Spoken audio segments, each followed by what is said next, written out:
Phải rong.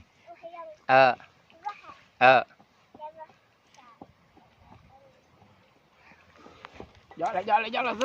Gió này. Gió lại gió này.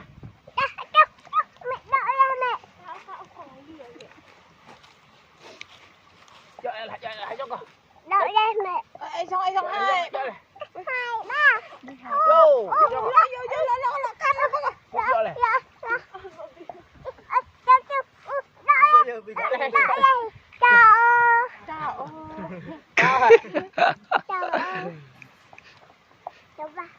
Ui, bật luôn chẳng yếc hay lăn.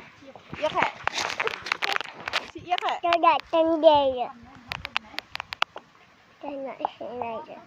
Tunggu. Gió là tunggu bưng lại bố nhut lại tu. Tunggu. Iya.